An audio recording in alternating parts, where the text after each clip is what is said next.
em um mundo de fantasia. Na verdade, é na internet.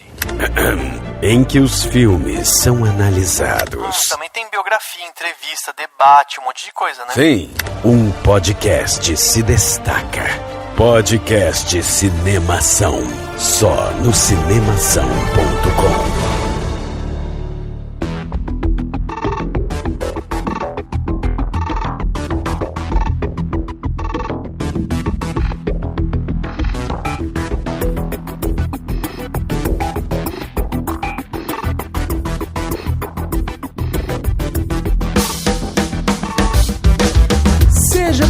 Podcast Cinemação 270. Eu sou Rafael Arinelli e fazer podcast também é trabalhar com som. Eu sou o Jorge Rezende, técnico de som direto, também trabalhando com som. É isso aí. Eu sou Daniel Cury e o que os ouvidos não ouvem, o coração também não sente. Demais, hein? Boa essa, hein, Dani? Foi na raiz da profissão. Foi, Ó. Muito bom.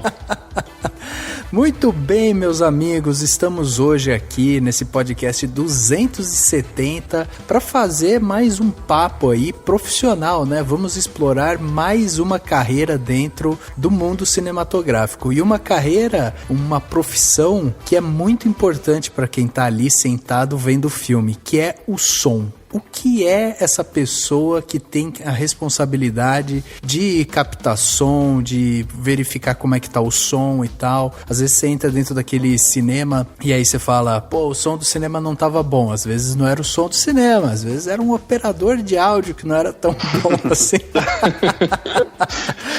Né? Não, na maioria é o cinema, hein? Pois é, e para isso a gente trouxe aqui o Jorge Rezende, o cara que tem aí filme pra dar com pau, hein, Jorge? Que histórico de filmes que você tem aí no seu currículo, pô. Não, tá só começando, espero. Pois é, a gente vai explorar aqui toda a carreira do Jorge, vamos saber como é que ele entrou nessa profissão e vamos saber também o que faz o Jorge no seu dia a dia, do que ele se alimenta, como ele sobrevive, né? Como sobrevive é uma coisa que a gente geralmente quer saber de todo mundo que faz cinema, né? Exatamente. Também é uma questão. Isso é bem importante. Muito bem, vamos então bater esse papo sobre a profissão de operador de áudio logo depois do quadro Repercussão. Confira o que rolou durante a semana. Eu começo. Agora no Repercussão.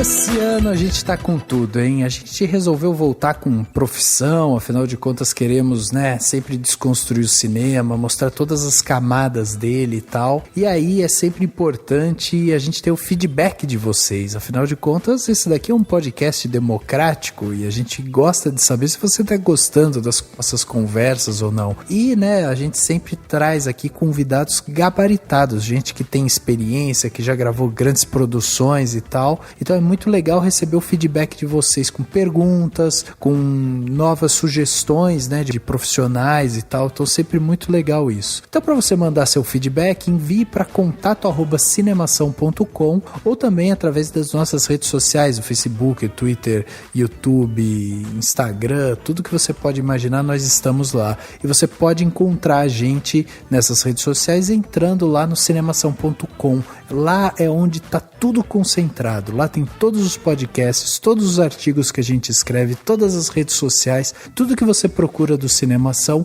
tá lá dentro do cinemação.com. Então acessa, vai lá, lê todos os posts que a galera tá escrevendo para vocês diariamente e deixa seu comentário. Deixa seu comentário aqui no post desse podcast ou deixa seu comentário também em algum artigo que você achou interessante. Isso motiva os nossos autores a escrever mais também sobre cinema para você. E também não deixe de acompanhar os nossos outros podcasts aqui da casa. Nós temos o Indicação, nosso podcast semanal, que fala aí de filmes. Eles dão dicas de filmes de uma maneira diferente, sempre brincando sobre o assunto ou trazendo dicas, convidados que dão dicas sobre filmes.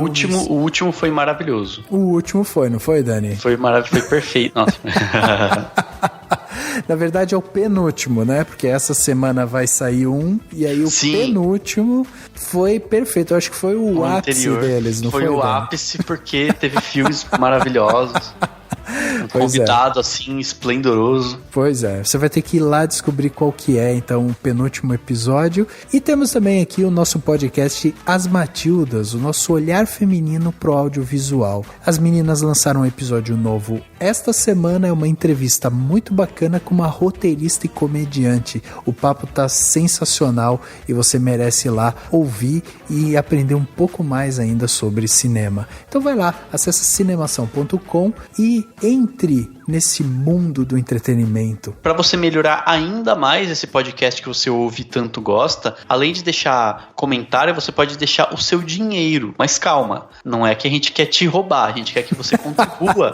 Você possa contribuir com a gente com o valor que for melhor para você. Então não precisa se preocupar, ninguém vai pegar R$2.000, né, que você guardou lá na poupança. A gente quer que você contribua e você pode contribuir, por exemplo, a partir de R$1 nas plataformas de pagamento. Para fazer isso, pode ser o valor que você quiser, na plataforma que você quiser, tem de tudo lá. É só ir lá no site cinemação.com e clicar na aba Contribua. Lá no topo está escrito Contribua. Você clica, escolhe a plataforma que você preferir, escolhe o que você puder, que você vai ter várias vantagens, vai entrar no nosso grupo especial no Facebook, vai entrar no nosso grupo especial no WhatsApp, e é isso, você vai ter várias maravilhas para aproveitar e ainda colabora para que o nosso podcast e o nosso site fiquem ainda melhores. E para você conhecer um pouco mais, né, do que é o Cinemação, nós estamos pedindo para que os nossos autores, a galera que faz o Cinemação no dia a dia, deixe um recado aqui, se apresente para vocês, para que vocês vejam que o Cinemação não é só eu e o Dani, existe toda uma equipe por trás, e dessa vez temos aqui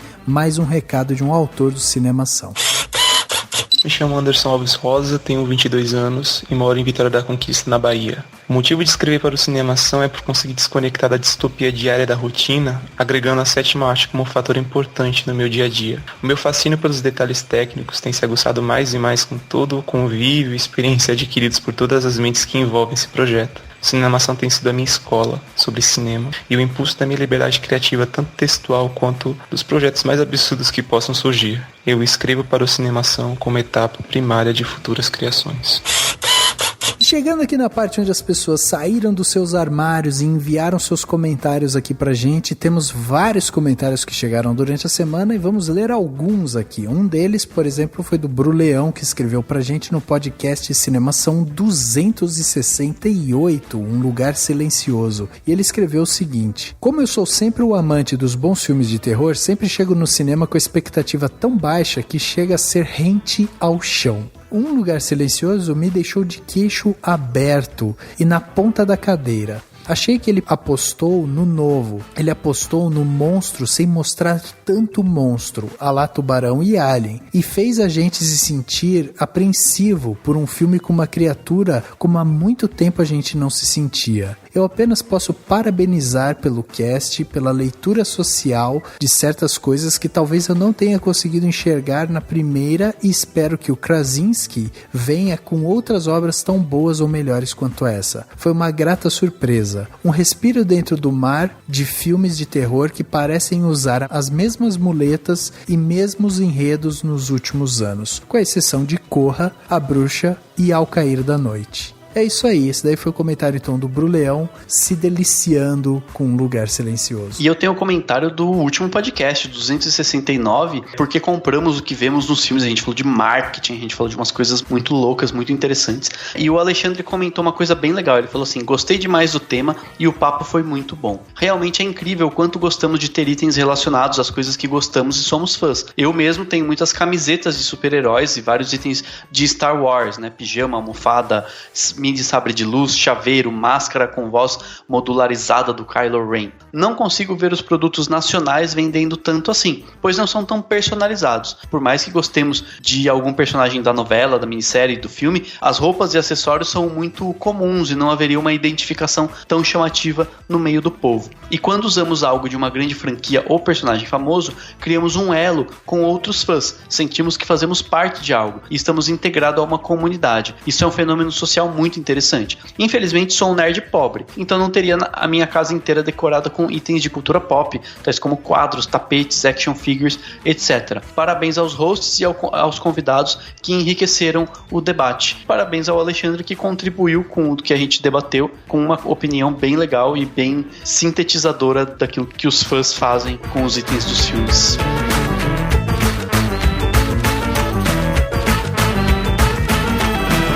Eu tava vendo aqui as contas da produtora. Eu acho que a gente vai ter que demitir um pessoal. Que assim, por exemplo, som. Som é uma coisa que não repara. Você repara? Som. Só não deu pra ouvir. Entendeu o que está sendo dito? Hoje em dia não tem mais isso não. Existe. Som.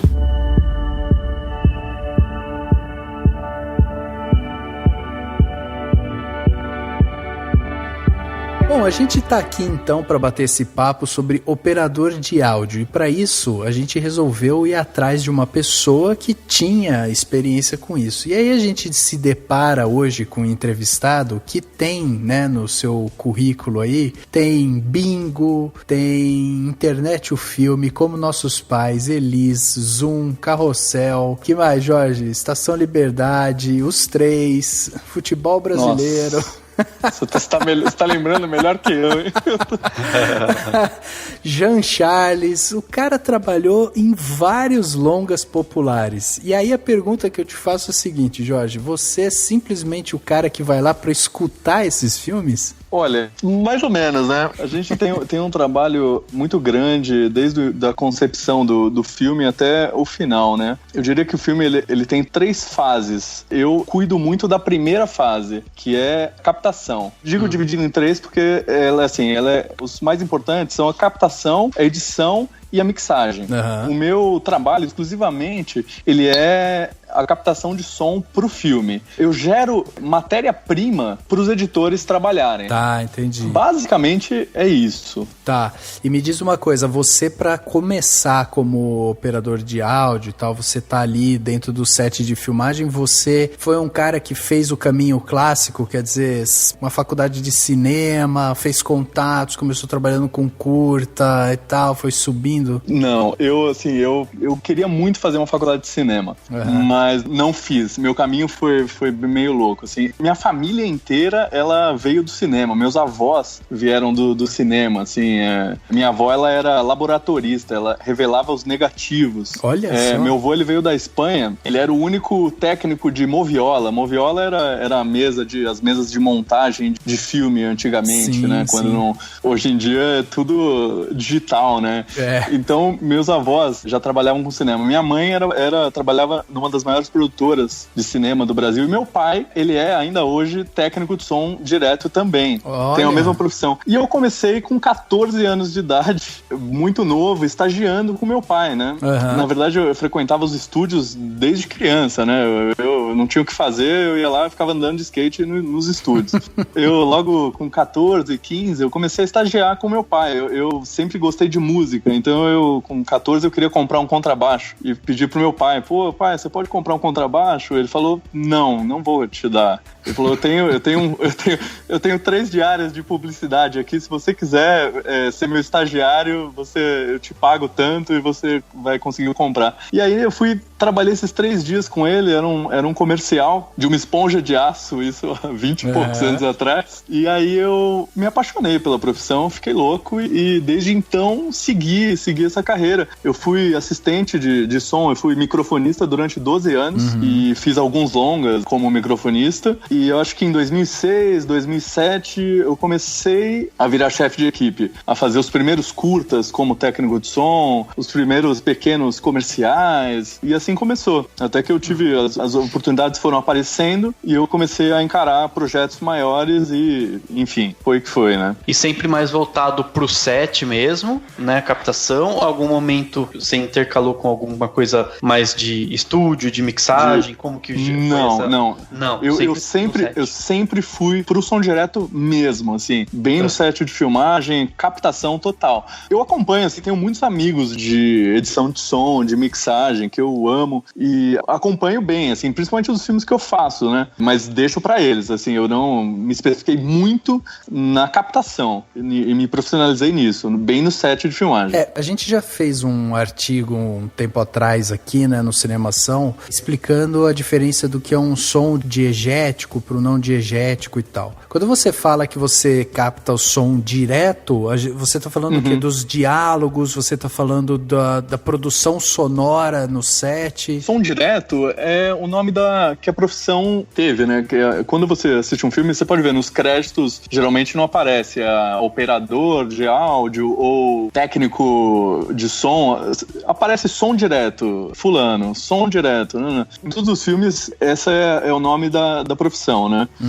Técnico de som direto, né? Profissionalmente, nós somos todos, da classe, nós somos todos técnicos cinematográficos. É assim que tá no meu DRT, por exemplo. É técnico cinematográfico. Tá. Mas antes ele era técnico de som cinematográfico. Tem duas vertentes de captação, eu vejo hoje em dia, né? Do cinema em si. Tem a europeia, que o som direto, ele abrange muito mais coisas do set. Não só os diálogos. A gente capta diálogos e todas as ruidagens em si. Por exemplo, você tem uma cena com ruído, o cara mexendo em algumas armas, portas, janelas, copos. A gente tenta englobar isso de uma forma que não atrapalhe o diálogo, que o diálogo sempre esteja em primeiro plano, muito claro. Nada desses ruídos podem atrapalhar o diálogo, mas os ruídos estão lá sempre presentes e praticamente prontos. E tem uma outra escola, que é americana, em que nós só gravamos diálogo, o melhor possível. Ou seja, todos esses ruídos, que na outra escola eles são favoráveis, eles estão ali numa caminha embaixo, a gente exclui eles totalmente, eles não fazem parte desse universo, eles só atrapalham. Então, assim, o som direto nesse tipo de cinema, ele vale para única e exclusivamente todos os diálogos, que tem que ser perfeitos, e o resto tudo é pós-produção. Tudo, você pega uma porta, um copo, tudo é feito depois. Passos, tudo mesmo. Assim, eles fazem tudo depois. Só para explicar, né, para os nossos ouvintes, quando a gente fala de som diegético, não diegético e tal, o som diegético é o som que basicamente o personagem pode ouvir naquela cena. Então, por exemplo, o som do carro, da multidão, de pássaro, de uma música tocando no fundo e tal. Então, esse é o som diegético. No rádio, né? No rádio, O som não diegético é aquele justamente que o personagem não escuta. Então, uma música, uma trilha e tal, ele não tá ouvindo naquele momento aquela música, né? Exatamente. Tem algumas variações desse som, que é, por exemplo, tem o metadiegético, que daí é um som que, na verdade, simboliza o imaginário do personagem, o que ele tá pensando e tal, que também é um som que tá só para aquele personagem, mas o ambiente ao redor dele não interage. Então, assim, a gente tem várias camadas.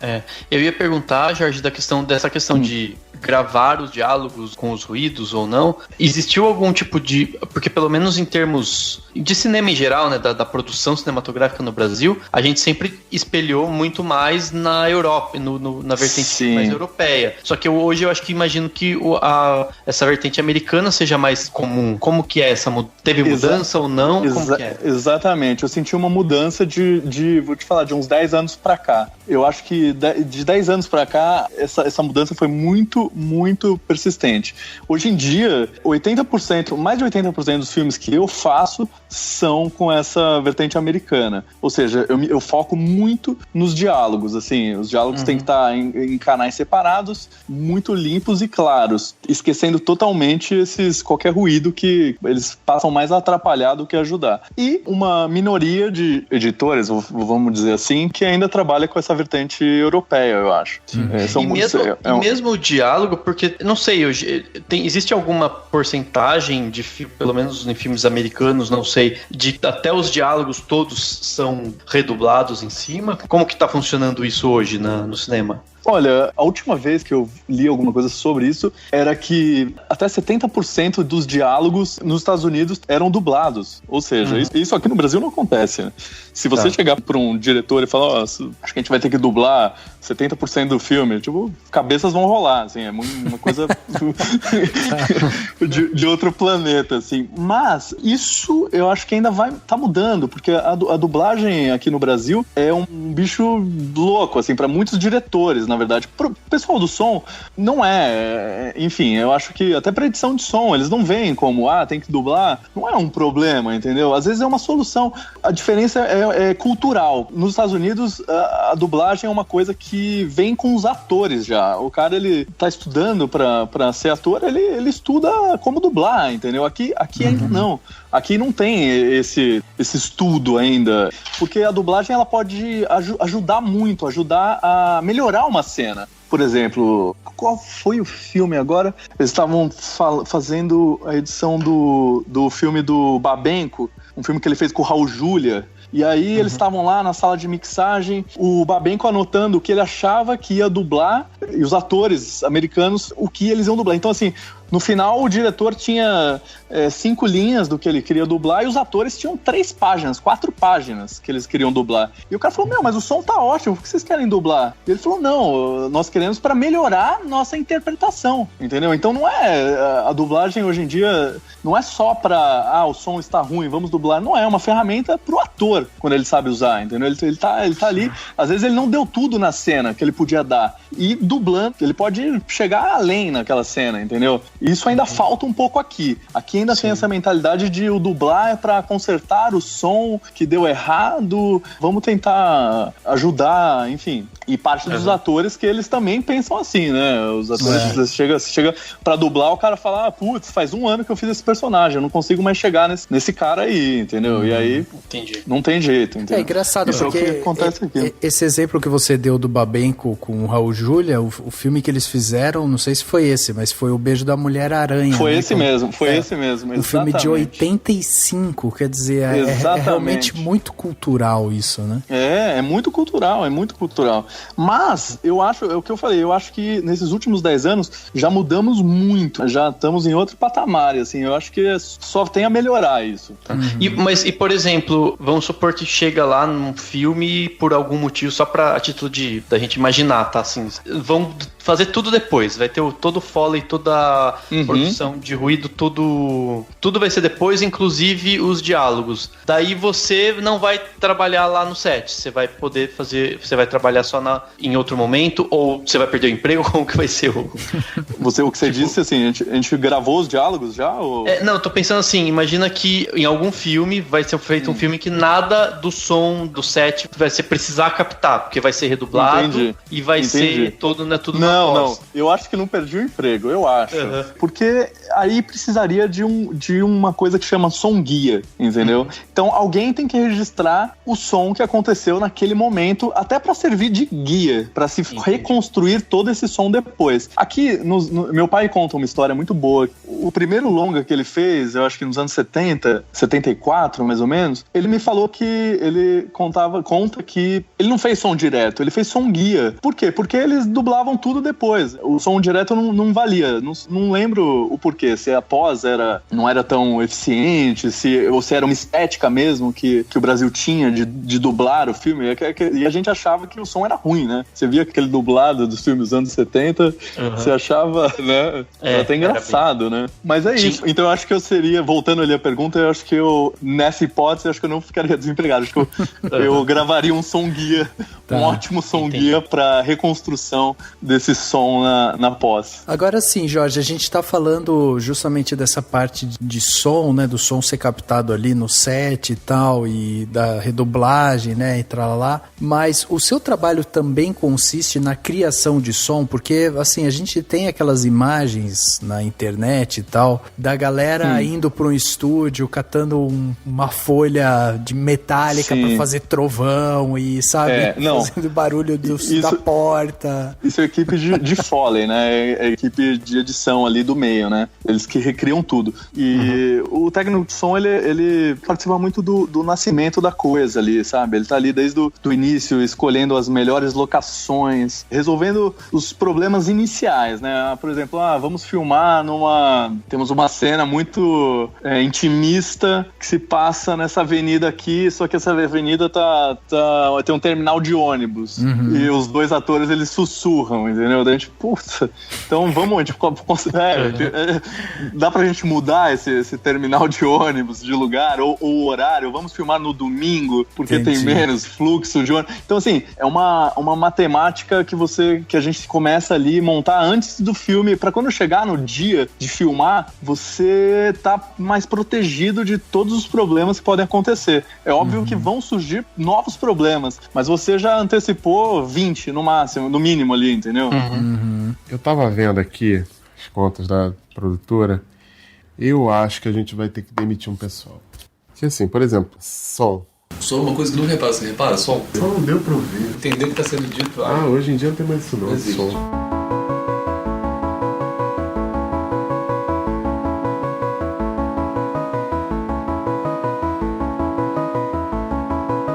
Eu tava vendo sobre a questão de, por exemplo, a diferença, e aí queria que você de repente explicasse o que você faria, tá, pra solucionar de repente a diferença entre gravar uma cena num ambiente super aberto e amplo, num campo aberto, e uma num lugar que os atores estão contra uma parede, né, e que daí você tem de repente o eco ou como o som reverbera na parede. Vamos, sei lá, supondo, né, que essas duas cenas na hora de chegar no público vão ter que estar com o mesmo som, né, o mesmo tipo. Sim, com certeza. É feito nesse processo, assim. Então, isso é muito legal de falar, porque como o som num filme, ele passa por todos esses processos, então eu, por exemplo, eu vou tratar a fase inicial da melhor forma possível e assim por diante. Daí esse som vai chegar já, que eu consegui fazer de melhor, vai chegar pro mixador, pro editor, ele vai também melhorar isso e assim por diante. Mas, por exemplo, a gente leva para um set de filmagem várias opções de microfones, por exemplo, com timbres diferentes, com formas de captação diferentes, com figuras diferentes, para cada situação. Então, uma das coisas é isso, é você chegar lá e analisar a situação e qual microfone você vai escolher para cada ambiente. Por exemplo, você falou ali, o lugar aberto. Por exemplo, eu fiz um filme o ano passado, muito legal, com a Gabi Amarantos, que chama Serial Kelly, que a gente filmou ali em Maceió, tudo praia. E assim, o vento era nosso pior inimigo, assim. Então, assim, eram ambientes externos, assim, que o ruído do vento, você já colocou um microfone no vento, assim, vem um ruído absurdo. Então, assim, a gente construiu uns panos a gente mandou costurar saco de feijão, assim, ele era mais furadinho, então esses panos, a gente fez um pano 6 por 4 metros, assim. Então a gente fez 2 e a gente ficava manipulando esses panos para fazer uma proteção pro vento, pra gente conseguir ter essa captação melhor, assim, sem esse ruído de vento. Todos os microfones com proteção já de vento, que são os Zeppelins, os lapelas, com os peludinhos, enfim, tem milhões de artimanhas ali que a gente vai solucionando, né? E, por exemplo, você falou da parede ali com reverb, daí a gente chega ali num lugar fechado, com muito reflexo de som, a gente começa primeiro, antes de decidir até o microfone, eu posso já olhar e já falar, já sei qual microfone eu vou usar pra cá, mas eu vou tratar um pouco aquele ambiente, então eu vou sugerir pro diretor de arte, vamos ter um tapete nessa sala, vamos ter uma cortina, daí a arte já vai dar, a gente fala que o ambiente ficou mais fofinho, né, isso pro som, e aí eu vou por fora do set, eu sempre trato com mantas, a gente tem uma coisa que a gente leva que é manta de som, são uns panos, às vezes 2x2, enfim, que eles tiram muito essa reflexão do som nas paredes, e isso ajuda muito. Então a gente chama de tratar, a gente vai tratando esse ambiente até que ele fique melhor, mais confortável pra cena. Legal. Do ponto de vista sonoro, né? Legal. Pensando nessa divisão da parte de som, quando a gente está falando aí de captação, edição, mixagem, hoje o seu trabalho está focado na parte de captação. Exatamente. Edição, mixagem são tudo na pós, certo? Exatamente. São outras equipes que entram depois do filme já filmado, na verdade, né? É a equipe de pós. E o som também é dessa mesma forma. Sai do meu material, chega pro editor como se fosse um carvão ali pra ele lapidar e transformar em diamante, entendeu? Tá. Chega a rolar algum tipo de troca? Sim. Muitas vezes, assim, muitas vezes. Os editores, eu sempre tento acompanhar ao máximo os filmes que eu faço, perguntando, porque como a gente tava ali em todo o processo, por mais que a gente tenha diariamente, a gente tem um negócio que chama boletim de som. Então, assim, todo take, esse take foi ruim porque um cachorro latiu no meio e no final passou um avião em cima da última frase da atriz tal. E aí o diretor não quis fazer outro, ele quis esse e é isso. E aí tudo isso vai reportado pro editor de som, a gente chama de sound report ali, vai escrito e falado pra ele, olha, nesse take foi isso, assim. Temos outros takes que estão melhores, e ele tem essa possibilidade de trocar, né, as falas também, vou tentar encaixar, então a fala do take 1, o take bom pro diretor foi o 3, que passou o avião na última fala da atriz ali, e ele pega aquela única falinha do take 1, então a gente já deixa meio o mais mastigado possível pra ele não ter essas surpresas, entendeu? Tá. Entendi. E aí, a gente tem até no Oscar hoje, né, a parte de melhor mixagem de som e melhor edição de som. Como que você explicaria isso de uma forma bem clara para quem não conhece a diferença? O que é a mixagem de som e a edição de som? A edição, eu diria que é um passo antes da mixagem. A edição, ela vem lapidando todo o som direto, por exemplo. Ela vem lapidando tudo. Lapidando com as edições de diálogo, incrementando com os foleys, que são aqueles exemplos que você mesmo deu, que é o cara mexendo no papel alumínio.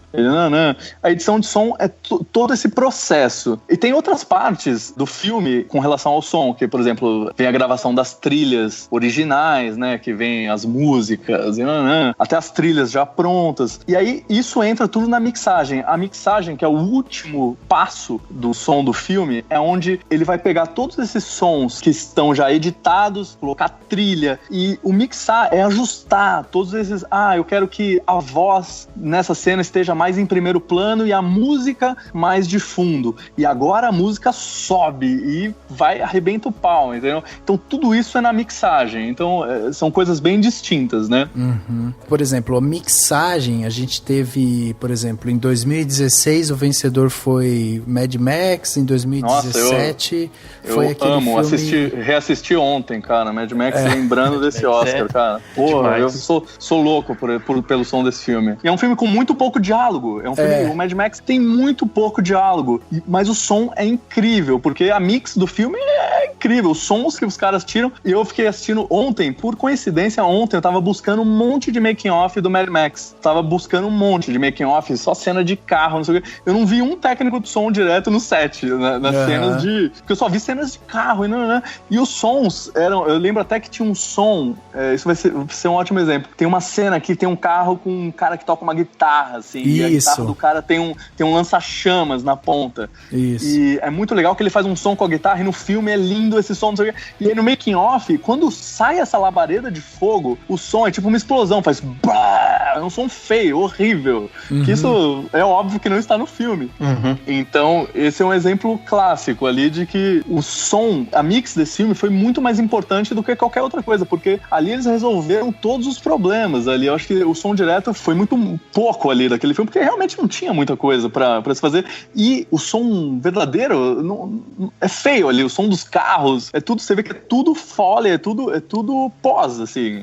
Mas, por exemplo, ele ganhou melhor mixagem e ganhou também melhor edição. Como que a gente distingue um do outro? Por exemplo, o som do carro, ele tá na edição. Agora, todo o som de música entrando, saindo, o ambiente dramático, assim, vamos dizer, a textura, né, que de repente o som acaba dando pro filme, ele entra nessa parte de mixagem, então. Também, quando você fala som do carro, ele também tá na mix, entendeu? Ele também tá na mix, porque a mix ela ajusta esse som do carro. Agora, ela não tem a criação do som do carro, entendeu? Entendi. A mix, ela não criou esse som do carro, mas ela que colocou o som do carro no lugar certo, entendeu?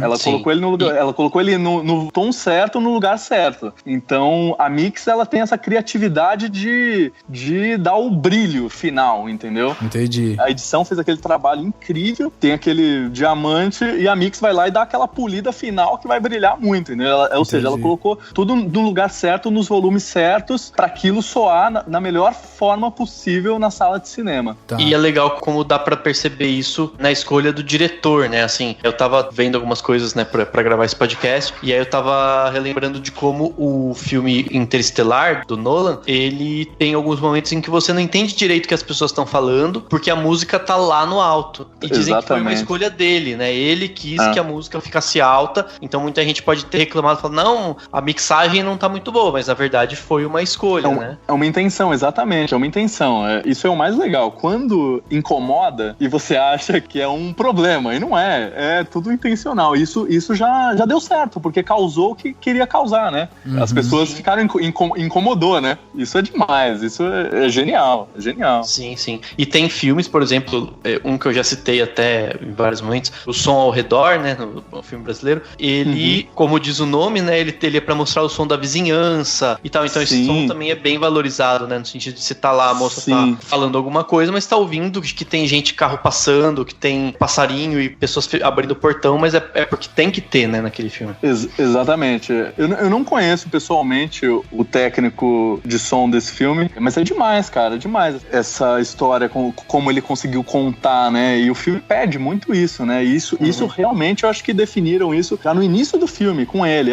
Eu lembro que algum amigo que fez, ele falou que ele espalhava vários microfones pra fora do set, por exemplo, tá fazendo o diálogo aqui, mas tem um microfone ali pegando exatamente o que você falou, pegando os ruídos de todo o externo, que provavelmente na mix os caras trouxeram isso muito pra dentro do filme, pra ficar mais sujo e mais ruidoso mesmo, né, mostrando isso é muito legal também. Sim, é bem legal. E eu tava pensando aqui como que documentário deve ser um negócio onde o som direto tem que... Cara, assim, documentário absurdo, né? é muito legal. Documentário é muito legal e, assim, é 880, assim. Porque não tem ensaio, né? Não tem ensaio e tudo pode acontecer. Então você tem que estar pronto pra tudo. Geralmente você tá sozinho, porque não tem esse negócio... A longa é muito estudado e muito cômodo, né? Por exemplo, na equipe tem 3, 4 pessoas. No documentário, não. Isso não existe. Pro som é um cara só, entendeu? É um cara e tem que caber hoje em dia tem que caber numa van. Antigamente eles falavam, tinha que caber a equipe do documentário, tinha que caber num carro. Hoje em dia cabe numa van, entendeu? É um cara de som, um produtor, um fotógrafo e o diretor e mais alguém ali que pode ajudar. Mas enfim, é isso. Mas tem essa adrenalina do documentário, é demais, cara. Porque tudo pode acontecer, você tem que sair correndo e tudo tem que funcionar, tudo tem que acontecer com pouca gente. Então, isso é uma coisa que não existe nos longas, né? Bem diferente, o processo é muito diferente, mas é demais, cara. Eu amo fazer documentário, já fiz alguns e adoraria ter mais tempo pra fazer. Eu acho que o último que eu fiz, cara, foi o Cidade Cinza, documentário que virou um longa sobre grafite. Bem legal, cara, mas eu adoraria ter feito mais. Deixa eu te perguntar sobre a parte de hierarquia dentro de um set de filmagem, Jorge, porque assim, eu sempre considerei o som, toda a parte de som, como eu disse agora, sabe, a função dela é trazer essa textura, porque quando a gente tá falando de uma produção audiovisual ali e tal, você tem fortemente, né, toda a parte visual, então tem lá o diretor de fotografia e tal,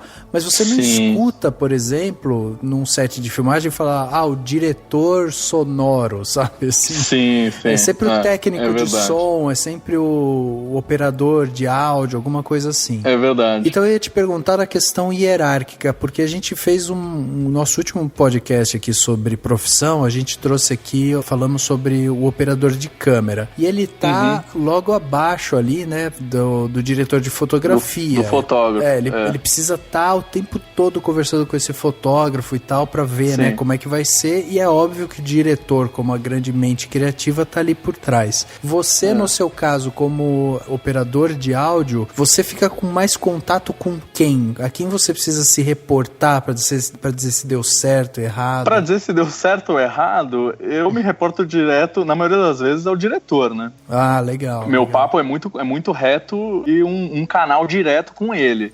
Com ele e uma figura, hoje em dia, que é, assim, indispensável e é, talvez, a figura mais forte no set, eu acho que seria o assistente de direção, que é o cara que faz acontecer tudo, é o cara que toca o set. Então ele que sabe os horários, ele sabe tudo tá na cabeça dele ali. Então, na verdade, ele é o meu link direto com o diretor. Então fica ali técnico de som / assistente de direção, diretor ali, fica, mas é com ele. Mas só um parênteses ali do diretor, que você falou, diretor de som, diretor de fotografia. Eu acho que eu vejo assim, na equipe, nessa hierarquia assim, eu acho que é uma coisa cultural mesmo, que a palavra diretor, eu acho que diretor só tem um no filme mesmo.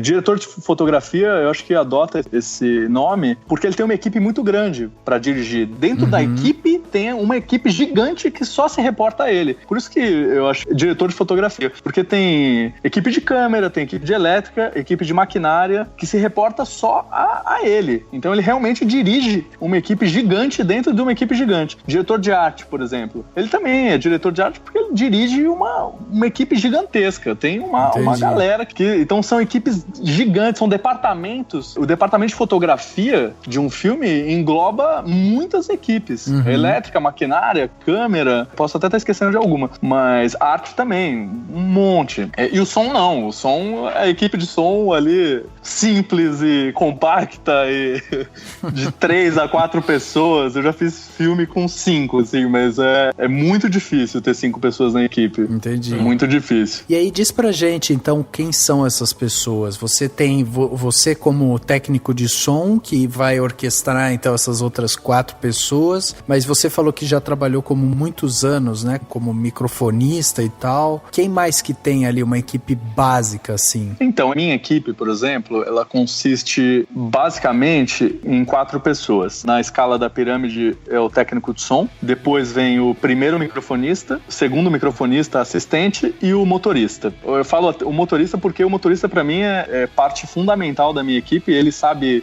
tudo o que a gente tem de equipamento, ele sabe onde estão todos os equipamentos, em quais as malas, ou seja, ele é um cara que entra no set com o que a gente pede e vira já um terceiro braço ali, entendeu? Então a gente conta muito com ele também. Mas pra falar sobre cada um, basicamente, o primeiro microfonista é o cara que tá lá no olho do furacão. É o cara que faz o primeiro boom em todas as cenas. Ele tá 100% do filme ali do lado do fotógrafo, ele tá sempre do lado do fotógrafo. Enfim, é um cara que tem que... Eu digo, fui microfonista durante muitos anos, né? Então é difícil, sempre foi difícil, assim, aceitar. Tanto que o meu microfonista hoje é um parceiro, amigo, o cara que começou comigo, assim, era assistente do meu pai junto comigo, assim, enfim. Legal. Porque o cara entende muito, assim, da coisa, tanto quanto eu, assim, então eu admiro muito ele. E ele ama. Falo pra ele até, é o Abrão Antunes, eu falo pra ele, porra, Abrão, você tem que passar a gravar, cara, você tem que... O cara, só que ele ama fazer microfone. Ele fala, cara,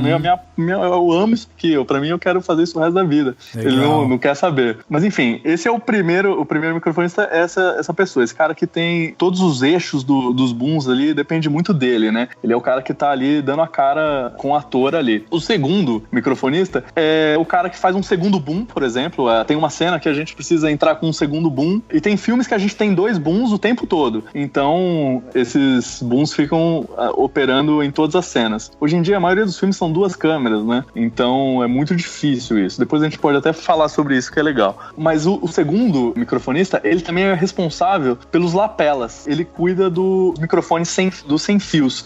Ele que vai lá, vai no camarim, lapela todos os atores já entram todos prontos, com cada um com seu microfone. Ele faz as trocas de bateria. Eu fico vendo, vamos lá, o mic 4 tá acabando, a gente tem mais um take com essa bateria. O cara vai lá, cortou, o cara vai lá, já entra, já pede o ator, já vai lá, troca, volta, ou então muda de lugar, enfim. Esse é o segundo. E o nosso motorista é o cara que dirige pra gente, que guarda todo o nosso equipamento e que a gente fica com essa linha direta pedindo, requisitando equipamento pra ele entrar no set e ficar ajudando a gente. Tá. Em alguns filmes a gente ainda tem um estagiário, né? Que tá ali pra agregar e somar e ficar aprendendo e tudo isso, enfim. Eu tava vendo aqui as contas da produtora.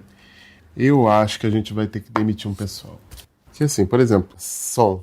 Só uma coisa que não repara, você repara? Só não deu pra ouvir. Entendeu o que tá sendo dito? Hoje em dia não tem mais isso não. Som.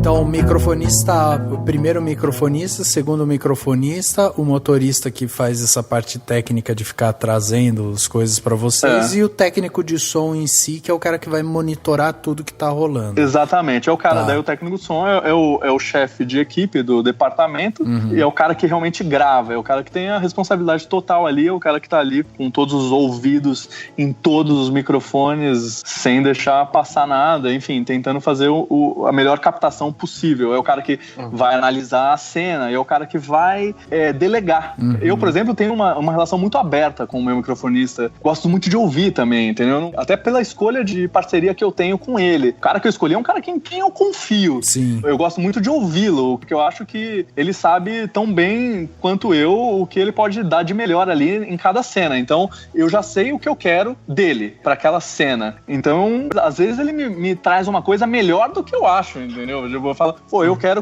queria que você fizesse desse jeito, né? Ou usasse esse tipo de equipamento. Às vezes ele fala, Jorge, eu acho que aqui, esse plano sequência aqui, com esse stead, tá difícil, vamos colocar um boom sem fio pra fazer, Eu falo, putz, tá, legal, vamos nessa, vamos fazer assim. Ou, não, eu acho que não, acho que dá pra gente fazer por aqui, por ali, vamos... E a gente vai chegando num ponto em que a cena fique bem legal, entendeu? Legal, nessas horas, assim, já teve algum momento em que rolou de você falar assim, não, nessa cena em si não tem como captar o som bom, eu vou fazer só o som guia, né? Ou seja, não vou conseguir, vai ter que reportar isso pro diretor. Ou o contrário, de repente, não sei, tava todo mundo achando que o som só ia ser som guia pra, enfim, por barulho, ruído, etc. Você fala, não, vamos conseguir captar aqui e aí a gente consegue abafar esse som de ruído e tal. Não. Rola isso, assim? É muito raro. Acho que eu tenho muita sorte nisso, assim. E é muito raro. Tem sido raro nos últimos filmes. Mas acontece. Por exemplo, nesse último que eu fiz um filme, cara, muito legal. Primeiro filme de super-herói brasileiro. Que acabou de rodar agora. Chama O Doutrinador. Sim, é um legal. cara que ele caça políticos corruptos. Então foi um filme de ação, assim. Foi muito legal.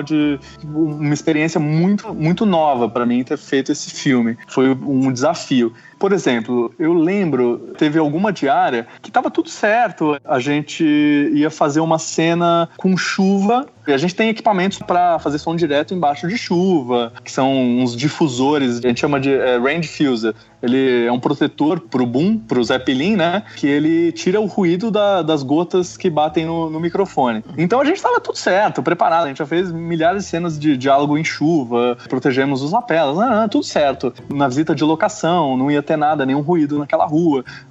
Tava tudo certo. Chegou uma hora antes, um bar do lado resolveu abrir e o cara falou que não ia fechar e que tinha um aniversário e ia rolar uma roda de choro, sabe? Um chorinho, assim, uma flauta, um cavaquinho, um violão e um pandeiro. Eu imagino que você deva ter ficado muito feliz.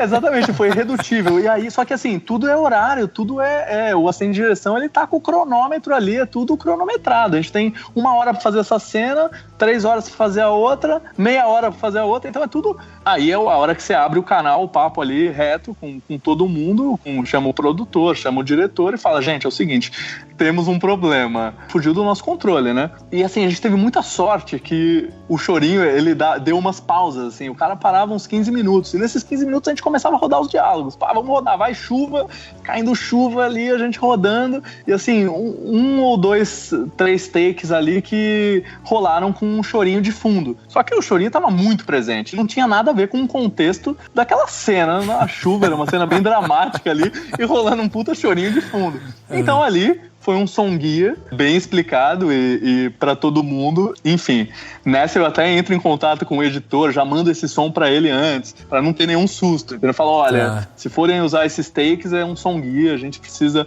tentar trocar ou dublar, entendeu? Daí não tem jeito. Entendi. Mas acontece.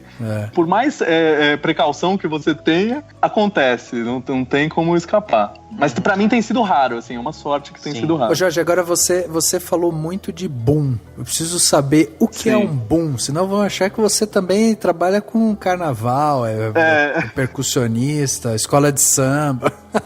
O cara é um homem bomba, né? Sei lá. O boom, basicamente, é uma ferramenta que a gente usa muito no som direto, que nada mais é do que nossos microfones aéreos. Ou seja, são aquelas varas com o microfone na ponta, que a gente consegue ir pescando a voz dos atores por cima ali. Acho que todo mundo já viu essa cena ali, o microfonista operando a vara de boom ali num set de filmagem. Então, porque eu vi que, por exemplo, no IMDb você está acreditado como boom operator, quer dizer, operador de boom.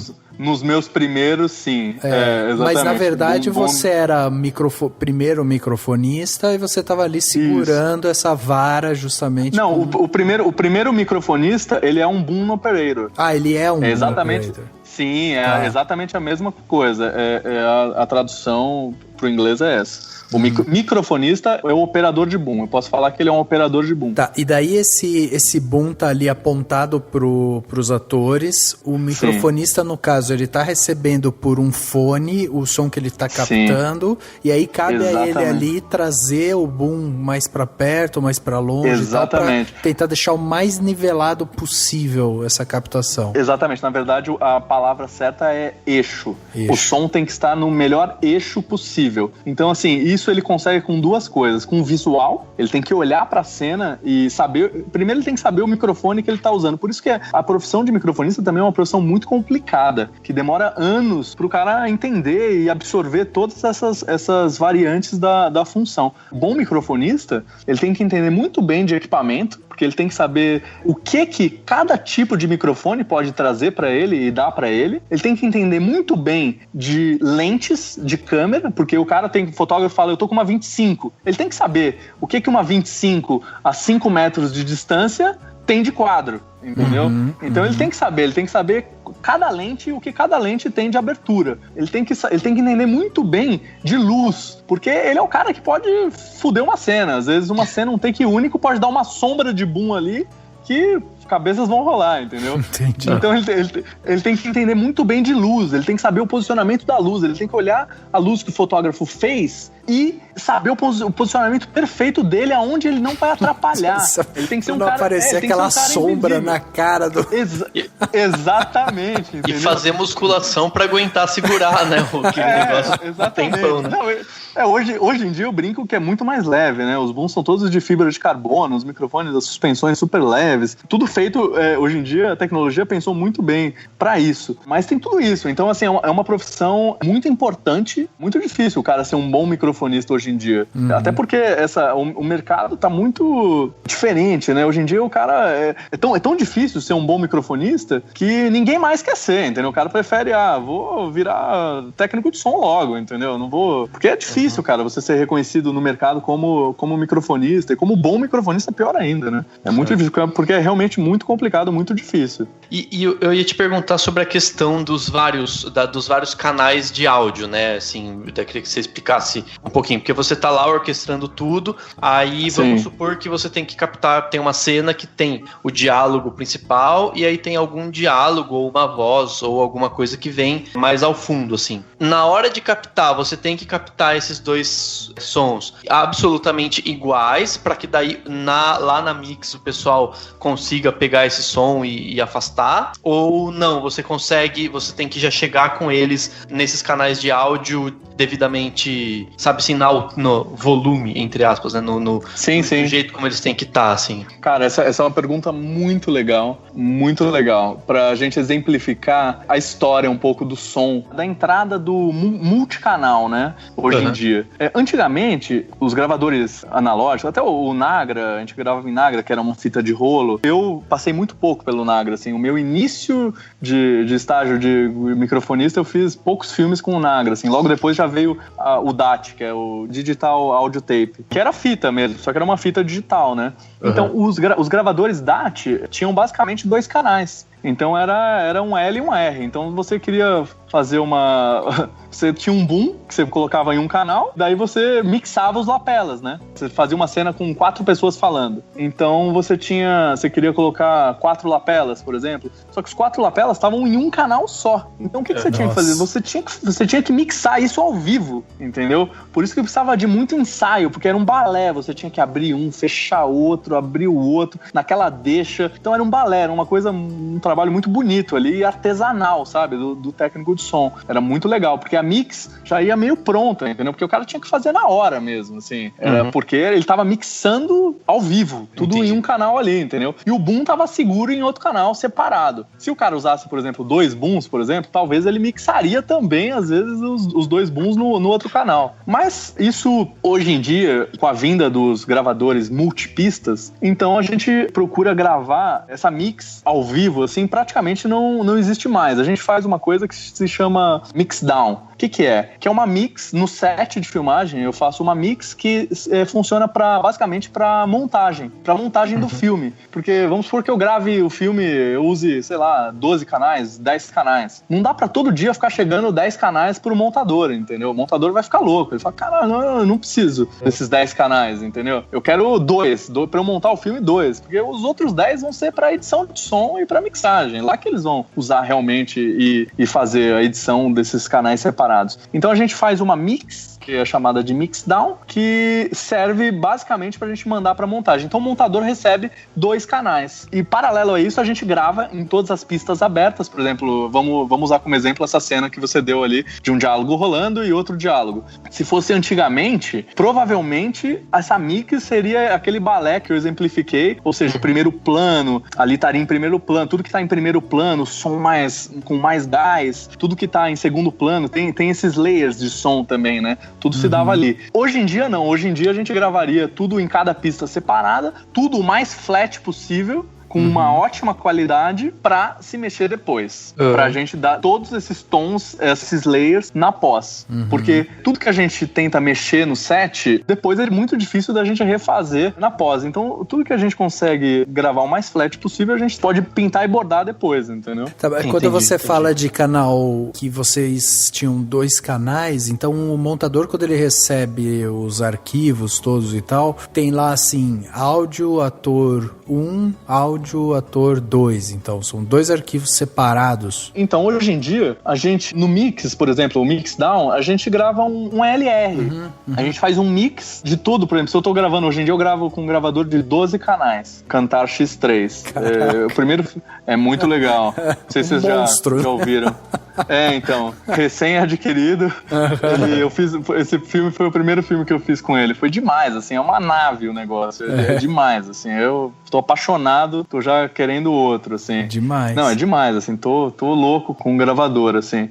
Então, assim, cara, foi muito legal, porque esse filme foi o primeiro filme que eu fiz em 12 canais, daí a gente faz em 12, só que são 14, na verdade, porque eu entrego, os 12 canais são separados pra edição de som, só que são esses 12 canais para mais 2, entendeu? Só que nesses 2 canais estão mixados os 12, entendeu? Que vão pro montador. Não sei se eu consegui ser claro. Porque o montador só precisa se guiar pra Exatamente. Montar as imagens, né? Exatamente. Ele não precisa do som perfeito, o som ali, não. Ele precisa do mix pra ele montar. Ele precisa do som ok pra ele montar. Mas ele não quer ficar abrindo 12 canais, assim. E tem montadores que querem, mas assim, 90% deles, eles não querem todas as pistas. Eles querem esse mix básico pra eles montarem. Depois do filme montado, que vai pra edição de som, daí sim se abre todos esses canais ali pra fazer edição de som. Só pra explicar, me disse eu tô errado, tá, Jorge? Mas quando a gente fala de canais de som, a gente tá falando justamente da frequência onde a pessoa vai ter ali os médios, os agudos, os graves e tal, né? Ele vai conseguir olhar isso tudo e aí ir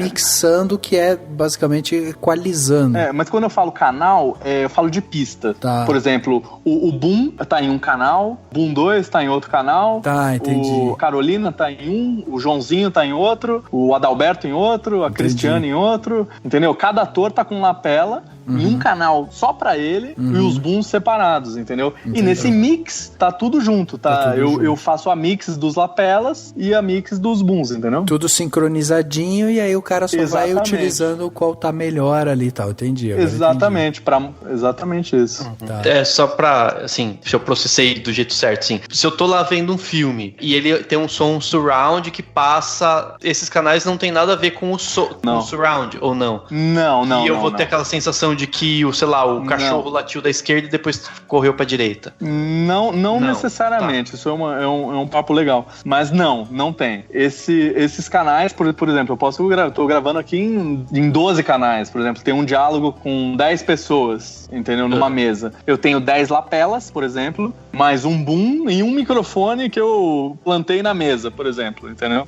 Ah, entendi. Então, e aí você só vai acertando conforme o que captou melhor e o que não captou. Eu vou te dar um exemplo, Dan, que talvez você fique mais fácil, assim, ó. Por exemplo, o nosso caso aqui. Hoje, quando a gente grava o podcast, eu gravo sempre o primeiro canal aqui, que é o meu, que é o local, e aí tem o segundo canal, que é o Skype, no caso. Então, tô trabalhando com 2 canais. Poderia ter um terceiro, por exemplo, que seria a minha voz em um áudio só, né? Minha voz junto com a de vocês. E aí eu vou ter 3 canais diferentes na hora que eu for fazer a edição, por exemplo. Exatamente. Então, eu vou estar com tudo sincronizado e aí depois eu vou falando assim, bom, esse aqui que eu tô falando, só o meu microfone sozinho falando, tá melhor do que esses outros 2, porque um nem tem o meu microfone e no outro que tem meu microfone, sei lá, não ficou legal como ficou ali mixado e tal, entendeu? Daí eu elimino os outros 2, uso só o meu. E aí eu vou fazendo essa edição utilizando só o que é melhor de cada canal que ele capta, entendeu? E aí, na mix, você vai construindo esse 5.1, entendeu? Por exemplo, daí o cara fala, esse canal aqui, que tá mais legal,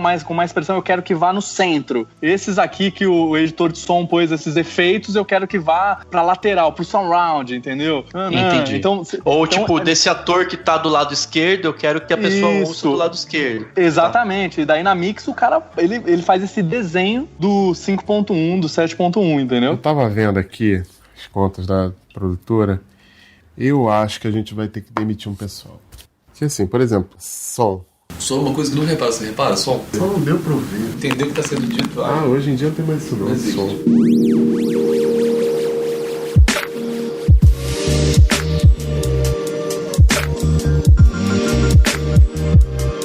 Jorge, agora você falou assim que você tá com um gravador aí com 12 canais, né? Super aquisição e tal. Então você hoje tem a possibilidade de gravar esses 12 canais simultaneamente na hora da cena. Antes, quando você tinha um de, sei lá, de 6, por exemplo, o que acontecia se você tivesse uma cena com 10 pessoas e pedissem para que fosse tudo canal separado? Você ia ter que pedir no set para daí você gravar, vamos gravar 6 primeiro, depois a gente vai gravar os 4 que faltam? Então, isso é muito legal também. Em 2016, no final de 2016, eu fiz um filme que começava com um plano de sequência. Chama Internet Movie, o filme. É um filme do Rafinha Bastos. Só que isso é tudo, não é nunca assim, agora temos 15 pessoas, entendeu? Então é tudo muito estudado antes. Desde o princípio do filme, já tínhamos estudado, vai ter um plano de sequência que vai vai abrir o filme. Então, quantas pessoas falam nesse plano de sequência? Falavam 14 pessoas nesse plano de sequência. Então, eu tinha um gravador de 8 canais. Eu usava o Sound Devices, o 788. Eu tinha um gravador de 8 canais. Então, o que eu fiz? Eu tinha 14 pessoas falando e provavelmente eu queria mais um boom, né? Eu queria um boom, era um Steadicam que ia perseguindo, fazendo um plano de sequência de 5 minutos, assim. Um Stead maluco que ia passando por várias pessoas e, no final, 14 pessoas falavam. Eu queria lapelar os 14, mas eu queria um boom seguindo a câmera. Então o boom ia fazendo o som dos 14 ali também e toda essa ambiência que o lapela não tem, né? Só que eu só tinha 8 canais. Então o que eu propus? Eu falei de ter meu pai do meu lado com uma outra unidade de som.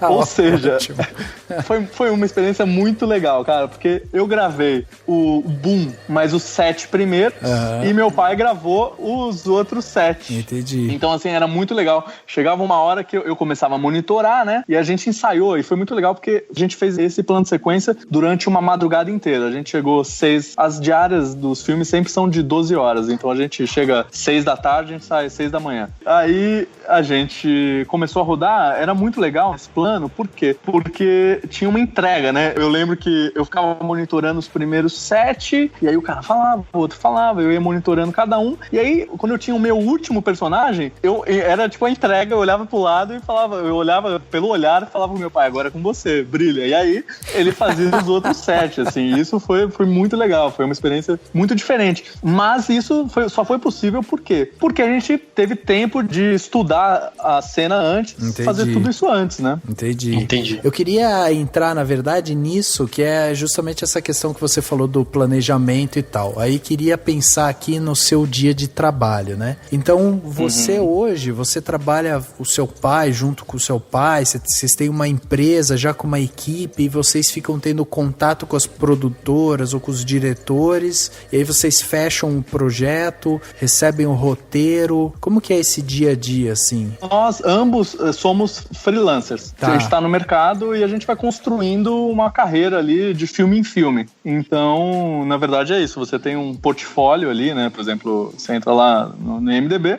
e você vê, enfim. Mas já tem os diretores, por exemplo, que eu trabalho. Por exemplo, fiz o Bingo, né? Pô, trabalho com o Dani. Pô, querido. Daí já... vou fazer agora o próximo filme. Enfim, você vai dando uma continuidade aos filmes, né? Então, eu acho que é meio assim. Daí tem diretores novos que nunca trabalharam com você, que veem os seus filmes e gostam do trabalho, e aí ficam curiosos pra te conhecer e trabalhar junto. E aí você vai tentando encaixar essas coisas, e os filmes vão aparecendo assim, né? É meio que o padrão, né, do cinema brasileiro, que o cara tá ali, ele é profissional de uma área, daí a produtora provavelmente liga, vê, faz o orçamento e tal, fecha as diárias ali que vai precisar de você, né, ou da filmagem. No seu caso, como a gente também já conversou, como eu disse aqui, né, a gente conversou com o operador de câmera e tal, é que o operador de câmera, ele tem uma diferença de que, se você, dependendo do operador de câmera, o cara às vezes não participa exatamente de todas as diárias de filmagem. No seu caso, você participa, né? Depende, isso é muito relativo. O operador de câmera, raramente ele participa de uma pré, por exemplo. Ele não é um cara que ele visita a locação. Isso, exato. Porque o fotógrafo tá ali visitando por ele, entendeu? Então, não sei, ele chega pra filmar no dia, o fotógrafo faz uma mini reunião com a equipe dele e explica, inclusive, pro operador o que ele quer que ele faça naquele lugar. Pro som não funciona. Eu tô ali fazendo uma visita de locação, que a gente chama de tech scout, junto com o fotógrafo, junto com o diretor de arte, junto com os cabeças de cada departamento, para cada um já antecipar o que é melhor para o seu departamento ali naquele lugar. Então, funciona assim. Eu imagino que seja uma coisa do tipo assim, você fala, não, vamos então fazer parte desse projeto, eu tenho o meu microfonista, o meu motorista e tudo mais. Tem casos do tipo, putz, mas esse aqui é o orçamento mais apertado, só você, ou sabe? É isso, né?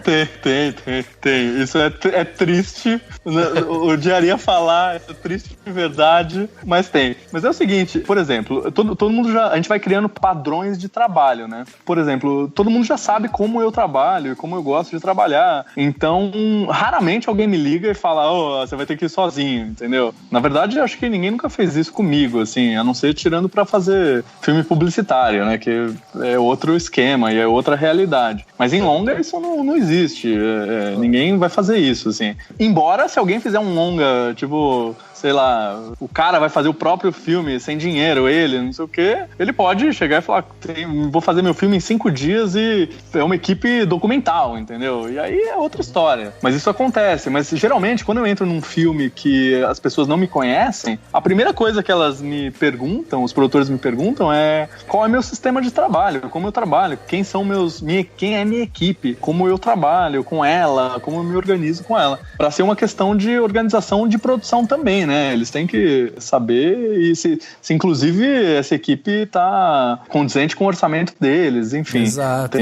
Tem filmes que os caras podem falar, olha, eu gosto sempre de trabalhar com 2 segundos, por exemplo, entendeu? O ambiente ideal pra mim é ter 2 segundos. Se eu entro num filme grande, o filme é monstruoso, eu vejo que, tem várias cenas com 10 pessoas falando, entendeu? Eu nunca vou entrar com um cara pra lapelar os caras, entendeu? Não tem como, tem que ter 2. E aí, nisso, o cara fala assim, não, mas, dá pra gente só ter um, entendeu? Isso rola uma negociação. Ele fala, desculpa, eu posso ter um só. Só que aí, se eu atrasar, aí não é culpa minha, porque pra eu te entregar no horário que você me pede, eu preciso de 2. Exato. Então é isso. Então tudo é negociável e você tem que prever tudo isso. Tudo é estudo, é muito estudo, assim. Você tem que realmente pegar o plano de filmagem, pegar o roteiro, saber muito bem a cena que você tá fazendo naquele lugar e realmente fazer um desenho da melhor forma possível pra executar aquilo naquele tempo certinho. Isso envolve equipamento pra isso, né? Você pode, por exemplo, nesse exemplo que eu dei, eu tenho que ter equipamento e 2 pessoas pra fazer isso. Então, às vezes o cara não tem 10 lapelas disponíveis, então ele tem que falar isso pra produção. Olha, eu só tenho 6, eu preciso pra essa cena, eu preciso alugar 4 e preciso de mais um microfonista nesse dia, entendeu? Então, pra aquela diária, a produção já sabe que vai ter um extra de equipamento e de profissional, entendeu? Exato. Então, tudo é negociado e estudado muito antes, né? Acho até legal da gente frisar isso, porque, assim, eu tenho uma experiência pequena na parte de produção, área publicitária, né? E é exatamente isso que o Jorge estava falando aqui pra gente. Tipo, a produção, ela chega lá, quando fecha um projeto, como o Jorge falou, né? Se for uma coisa que o cara tá tirando do bolso dele e tal, o cara já sabe o valor que ele tem, o budget que ele tem ali pra produzir aquilo. Exatamente. Agora, se é uma produção tipo publicitária, às vezes já rolou uma negociação entre produtora e cliente e fecharam ali o pacote. A gente vai ter que fazer esse filme com 100. E aí a produção fala, ok, desses 100 eu vou destinar 10 aqui que vai ser pra parte de som. E aí eu vou lá no Jorge e falo, Jorge, eu tenho aqui, eu vou precisar de você 5 diárias de captação, não sei onde, tralá, pra fazer esse tipo de projeto, te mando o roteiro e tal, você analisa e vai falar, ok, pra eu fazer isso eu vou precisar de 8. Eu, como produtor, vou falar, ok, tinha destinado 10 pro Jorge, 8 tá dentro do meu valor, então vou fechar com o Jorge, entendeu? Então é isso.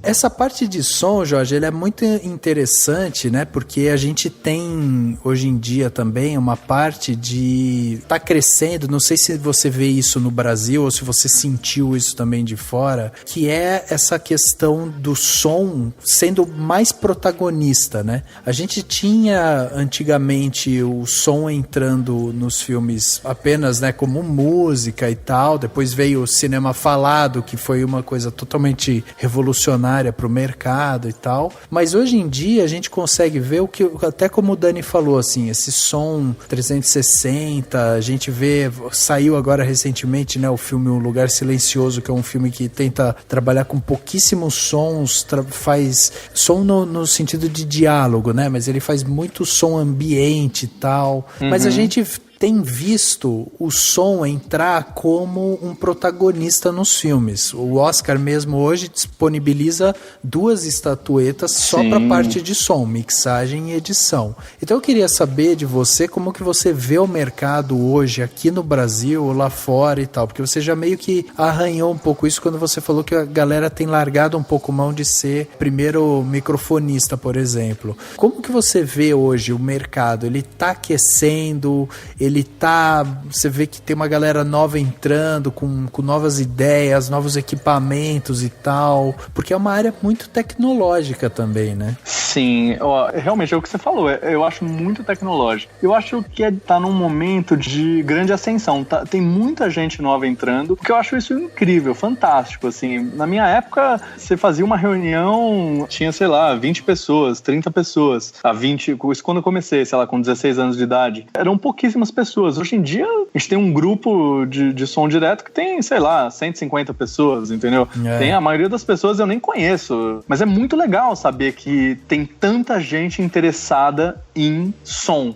Voltando ali no começo do papo, que você me perguntou como eu fui parar, né, no cinema, e eu não fiz faculdade de cinema, porque eu já tinha feito muitos curtas, quando eu era microfonista, eu fiz muitos curtas de formandos, né, da ECA e da FAP, que eu chegava nos curtas e falava, gente, putz, esses caras não sabem nada de cinema, eu tô aqui fazendo, eles estudaram 4 anos e, porra, eu tô fazendo o TCC deles, eles não sabem nada tecnicamente, entendeu? E eu ficava meio assim, eu falei, putz, cara, que coisa louca. Então isso eu ficava meio chocado, assim. E todo mundo, o mais chocado pra mim é que ninguém gostava de som. Todo mundo desses filmes que eu fiz de faculdade, todo mundo queria ser o fotógrafo ou o diretor, entendeu? Todo mundo estudava pra ser o fotógrafo ou o diretor. E isso hoje em dia eu vejo que mudou bastante. Tem muita gente interessada em som nas faculdades. Então vem crescendo bastante. Tem muita gente de som direto. Eu vejo um pessoal novo hoje em dia, tipo, nos bate-papos ali, que vem das faculdades. Isso é muito legal. Isso, há 15 anos atrás, isso não existia. E a tecnologia mudou bastante, ajudou isso. Por quê? Porque tem os gravadores que são mais acessíveis. Então, tem gravadores hoje em dia que são muito acessíveis. O cara com $1.000, ele vai lá, ele compra um gravadorzinho mais acessível, enfim, e começa. O importante é começar, né? Começa a dar a cara. Eles têm começado assim, mas o que eu queria chegar é que, embora eu acho isso legal, porque fomenta tudo, a profissão, o interesse, é uma coisa muito legal e tem muita gente para discutir e para falar muito mais do que 15 anos atrás, né? Esse exemplo que eu dei. A única coisa que eu acho ruim disso tudo que a tecnologia trouxe e proporcionou é isso das pessoas não se interessarem mais em aprender da forma que eu aprendi, por exemplo, que foi sendo assistente. Na prática, exatamente, né? Eu fui assistente, cara, eu tenho muito orgulho disso, da minha trajetória, porque eu fui assistente de quase todos os caras que hoje em dia foram meus professores, entendeu? Então eu fui assistente de todos, sabe? Passei por todos e aprendi muita coisa com todos. Então isso me ajudou hoje em dia e me ajuda a cada filme, entendeu? A cada decisão que eu tomo, tá ali o pensamento de muita gente que me ajudou a me formar, entendeu? E quando essas pessoas se beneficiam hoje em dia da tecnologia e do acesso à tecnologia para a profissão, para se já auto-intitularem, eu posso fazer, o cara, ele não sabe o quanto ele tá perdendo, entendeu? Ele não sabe o quanto ele tá perdendo. Eu tava vendo aqui as contas da produtora, eu acho que a gente vai ter que demitir um pessoal. Que assim, por exemplo, som. Só uma coisa que não repara, você repara, som? Só não deu pra ouvir. Entendeu o que tá sendo dito? Hoje em dia não tem mais isso não, som.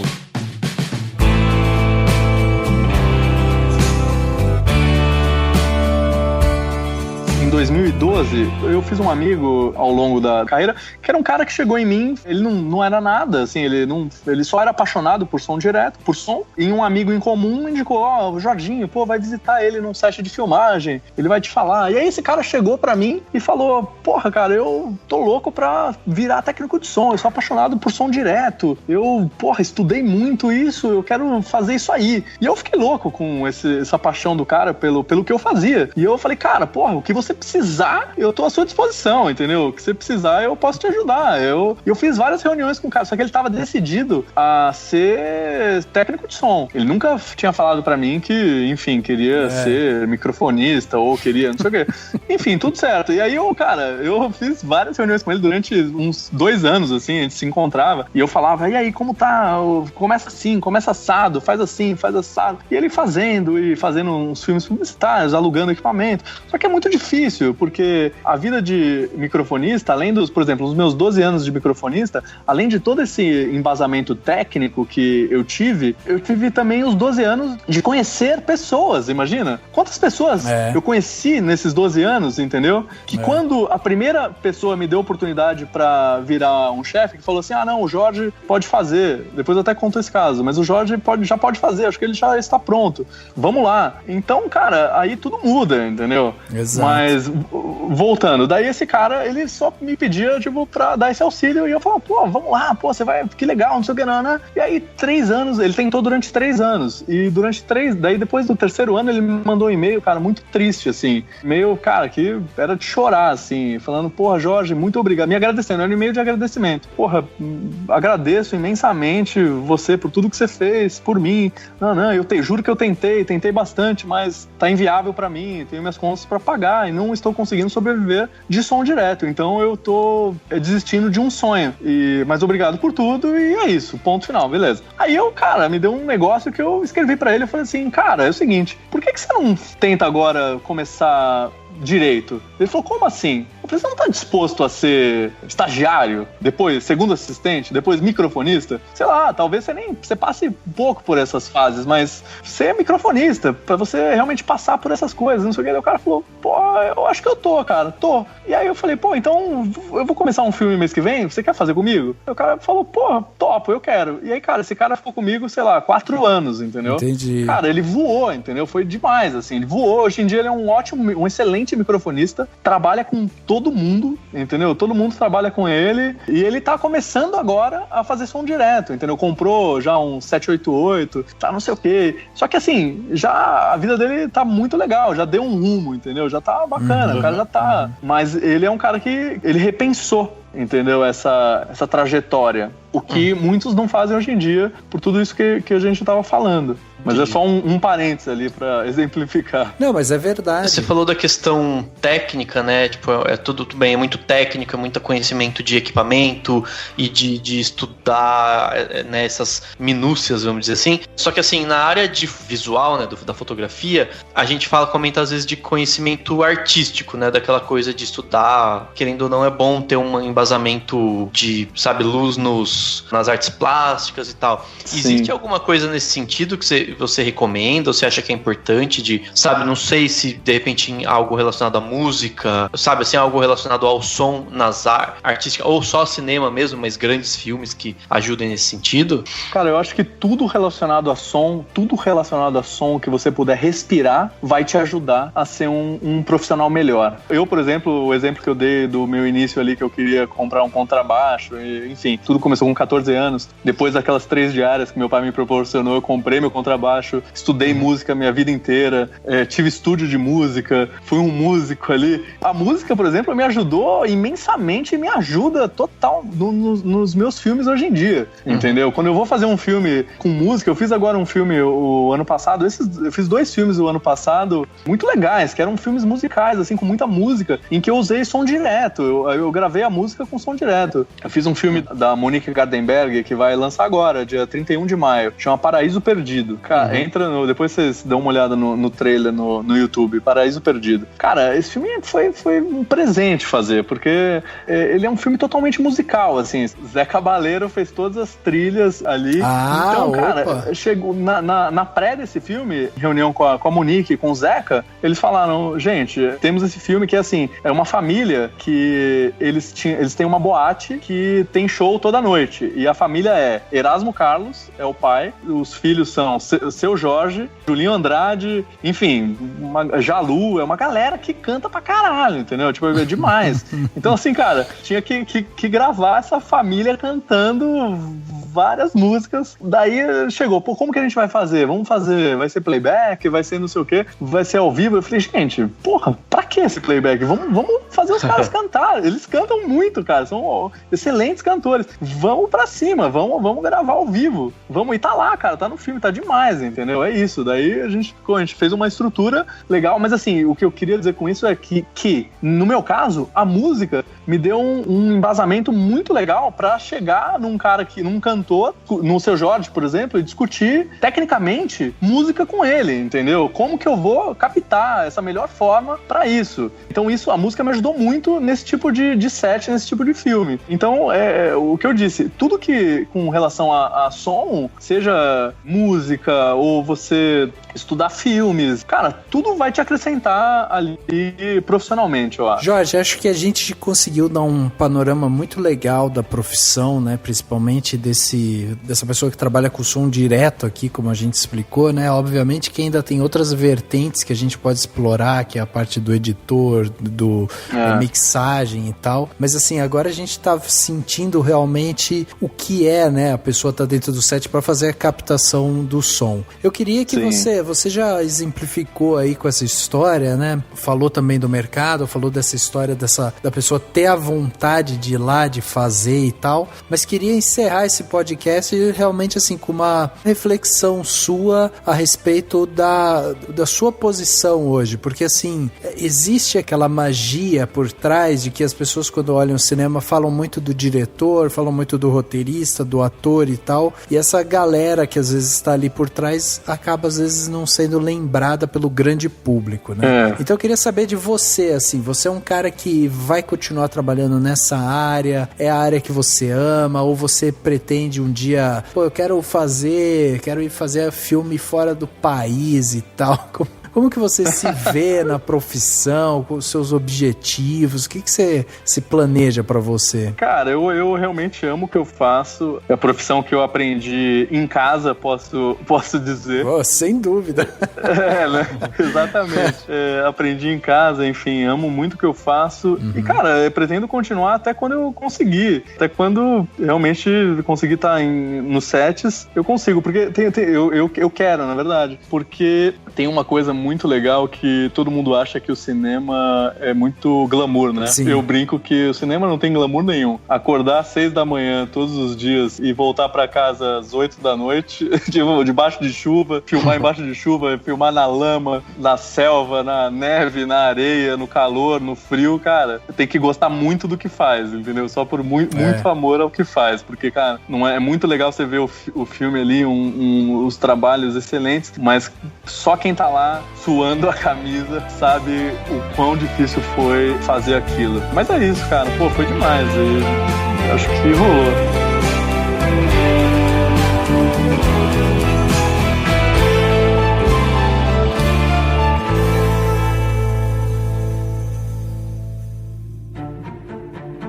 Dicas para a sua semana? No Plano Detalhe.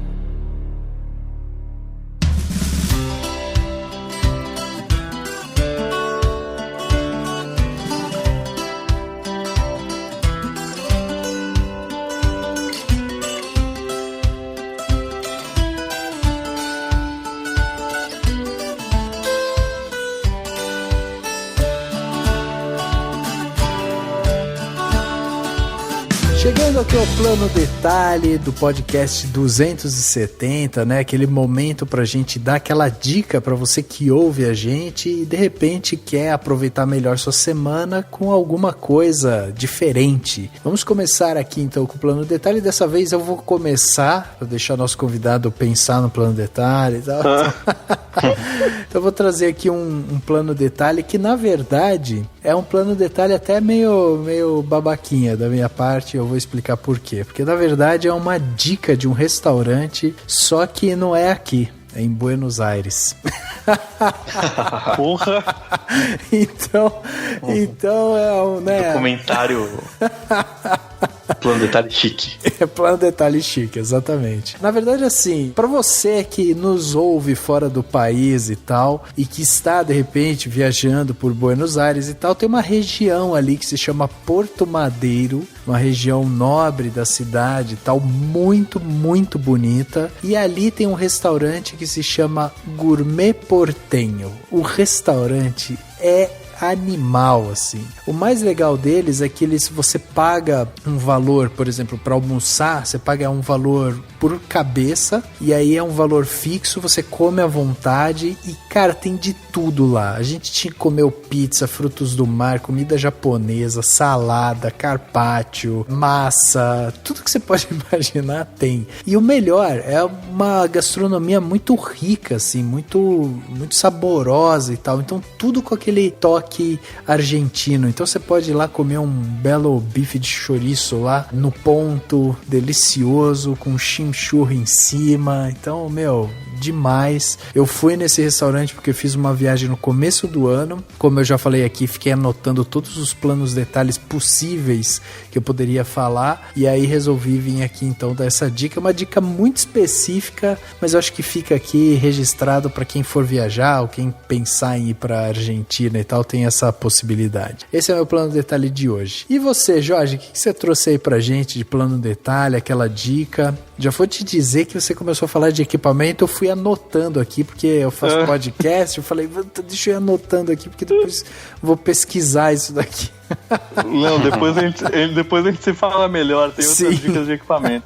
Pô, adorei a sua dica, hein, cara. Pô, se eu fosse falar de comida, a gente podia ficar mais 3 horas falando de comida aqui. Nossa, sem dúvida.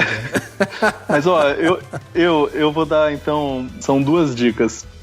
São 2 filmes, na verdade, que eu fiz, cara, que são 2 filmes lindos. Um é um filme do Heitor Dália, que chama Tungstênio. É um filme que a gente rodou no final de 2016, novembro de 2016, o filme se passa todo em Salvador. É um filme baseado num quadrinho do Quintanilha. É muito legal. Esse filme estreia 10 de maio nos cinemas. E o outro filme é o filme da Monique Gardenberg, O Paraíso Perdido, que estreia dia 30 ou 31 de maio. São essas 2 dicas, 2 filmes muito legais. Pô, sensacional. E melhor ainda, você ainda prestigia cinema brasileiro, né? Exatamente. E é difícil ter plano detalhe de filmes que ainda vão estrear, então é legal que já fica também a dica, né?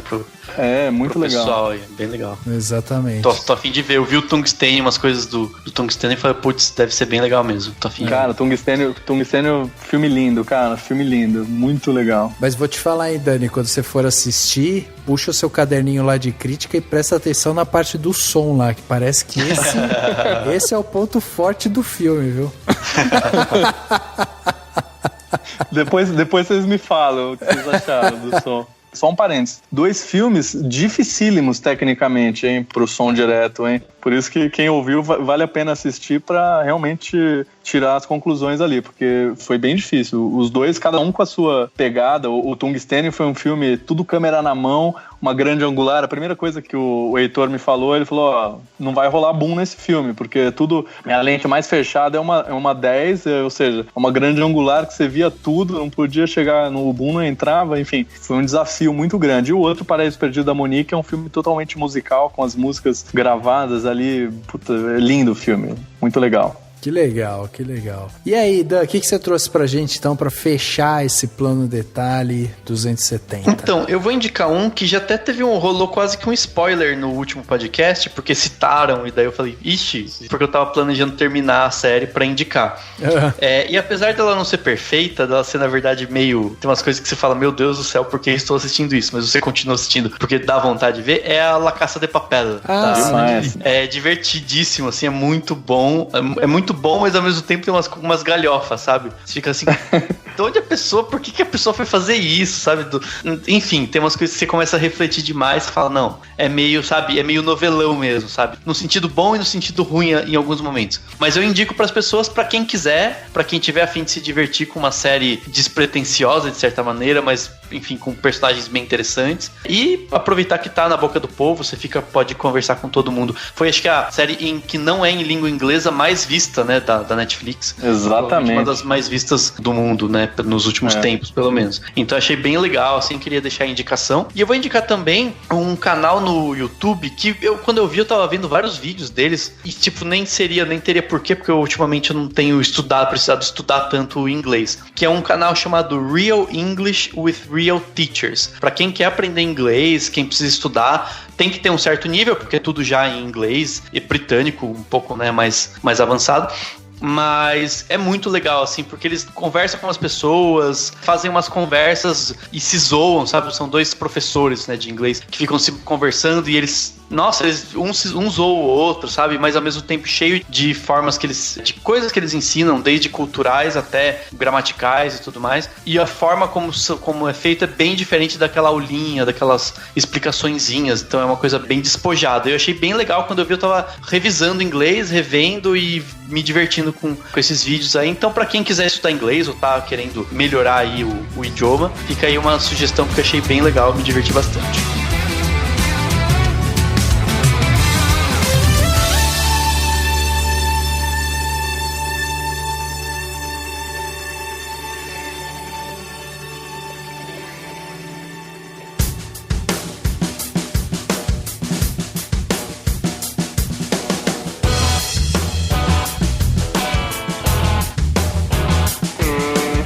Chegando aqui no final do podcast, o podcast Cinemação 270, né? Falamos aí com o Jorge, o cara que é nosso especialista aqui em som. E vou te dizer, viu, Jorge? Você me deixou intimidado agora com a edição desse podcast. Imagina! Porque, pô, vou eu fazer agora a edição. Vai ter que brilhar agora, hein? Depois vou colocar o podcast no ar, o Jorge vai escutar, vai falar, eita, que porcaria aqui, ó, o cara não deixou isso? Igual. Aí, pô. Eu quero saber, coloca uns followers aí. Uma pressão gigante. Jorge, queria agradecer você pela sua disponibilidade, vir aqui conversar com a gente, trocar nessas informações, deixar nosso público um pouco mais esclarecido sobre mais uma profissão dentro do cinema, que é sempre muito importante. A gente tem esse trabalho, a gente fala aqui que o nosso trabalho é desconstruir o cinema, justamente para mostrar para quem ouve a gente que o cinema não é só feito desse glamour, existe muito suor, muitas pessoas inteligentes ali por trás e tal. Então, primeiro eu queria te agradecer por essa disponibilidade e também pedir para você deixar aí rede social, site, como que as pessoas fazem de repente para até te contratar aí. Eu tenho na verdade meu IMDb, que é legal as pessoas visitarem, é Jorge Rezende. Legal. Entra lá no IMDb, digita meu nome. E, cara, eu tenho Facebook e Instagram, Jorge Rezende também. Te bate um papo por ali. Perfeito, então. Tá aí, anotado. Vai estar aqui no links no post desse podcast. Jorge, mais uma vez, muito obrigado, então, pelo seu tempo. Foi demais. Valeu demais. Com certeza mesmo. Eu vou trocar umas figurinhas com você aí, pô. Pô, vamos falar. O que eu mais gosto é isso, é de trocar figurinha. Muito legal. Bom. Muito bom, gente. Isso aí, valeu. Obrigadão, Jorge. Adorei esse podcast. Adoro gravar sobre isso, descobrir mais coisas. Valeu, Rafa. Obrigado a todo mundo que tá ouvindo. E agora é torcer pra edição desse podcast ficar boa e a gente grava na semana que vem. Não basta uma pressão só, né? Vai ficar. Não, eu tô zoando. Tipo, ser aprovada, né, pelo produtor, por todo mundo, pra gente gravar da semana que vem também. Exato. Então é isso que todo mundo que tá ouvindo, obrigado e até semana que vem. O podcast Cinemação 270 fica por aqui e a gente se vê no próximo.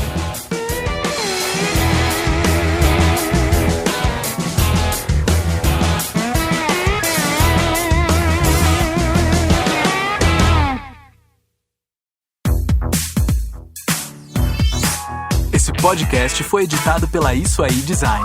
Tudo isso é forma com função. É design estratégico. É isso aí.